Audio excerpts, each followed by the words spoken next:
Abang Man, ni Abang Man boleh tolong bagi tahu sikit ni calon harapan ni untuk Pandan ni, Adun, especially untuk Cempaka lah. Siapa rasa-rasanya yang calon harapan Abang Azman ni? Saya masalah calon sekarang ni, sebenarnya calon ni saya sendiri pun tak boleh dapat google lah siapa calon dia kan. Tapi bagi saya, siapa jugalah di kalangan kawan-kawan kita yang kita rasa boleh lah ya, boleh pertama sekali yang mesra lah. Mesra lah, mana dia boleh mesra, dia boleh duduk kedai kopi, dia boleh duduk di mana, dia boleh campur dengan masyarakat, tak kira lah apa level, yang muda, yang tua, yang apa semua dia boleh ni. Itu yang lebih layak lah. Jadi setakat ni calon popular abang siapa kat Pandan ni lah? Saya sebenarnya tidak ada calon popular. Cuma saya sebenarnya itulah, saya pun tak suka nak kata orang nak letak nama ni, saya tak suka. Sebab apa, bagi saya semua kawan-kawan ni ada kelebihan masing-masing kan, dan tiap-tiap orang ada kelemahan, ada kelebihan.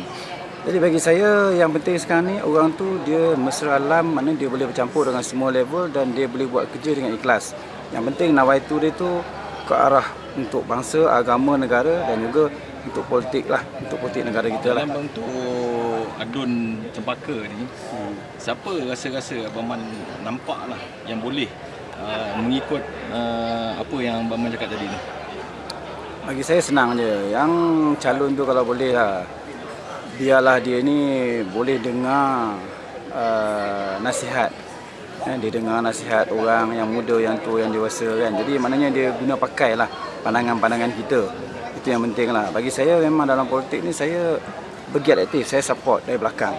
Kan? Tapi calon-calon dia banyak yang saya nampak, contoh dia macam Jamaluddin Lopa, macam Suhaimin pun boleh.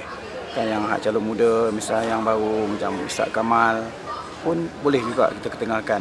Mana orang-orang ni saya yakin dia orang ni boleh mendengar apa masalah-masalah kita, apa pandangan kita, nasihat kita. Jadi itu yang penting lah.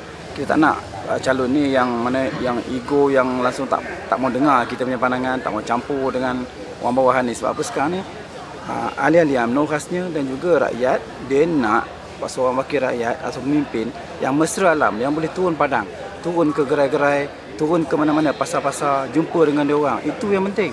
Dua nama tadi yang abang cakap, satu Jamaluddin Lopa, satu lagi Suhaimi. Ya. Kalau dua calon ni bakal jadi calon Dun Cempaka, boleh menang abang rasa?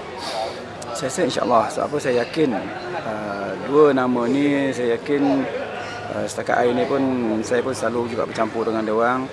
Daripada apa pandangan dia orang, apa luahan dia orang, saya yakin dia orang ni boleh buat lah, boleh dengar pandangan kita dan boleh buat apa yang kita cadangkan. Maknanya kita cadangkan ni bukan untuk kepentingan diri, tapi untuk kepentingan rakyat, khasnya rakyat di Pandan, UMNO di bahagian Pandan dan juga Barisan Nasional keseluruhannya lah. Apa strategik kali ni untuk BN menang untuk Adun Pandan ni bang? Strategik lah, apa yang kita perlu buat? Macam mana nak menang? Saya cara nak menang, dia berbagai cara lah kan. Mungkin saya punya pandangan itu terhad pada saya lah. Tapi yang penting kita mau campur dengan ramai orang, kita boleh minta, kita boleh dapat feedback yang macam-macam kan. Yang penting sekali ni kita kena buat aktiviti menjurus ke arah pengundi itu sendiri. Maknanya kita mendampingi, merapatkan diri dengan pengundi itu. Sebab apa, kalau kita tak rapat, dia orang pun tak kenal kita. Jadi dia orang akan feedback dia orang di kepala dia orang. Dia orang akan fikir ini calon ni sombong dan sebagainya. Jadi kita perlu calon yang betul-betul mesra, dicampur dengan semua level. Terima kasih bang.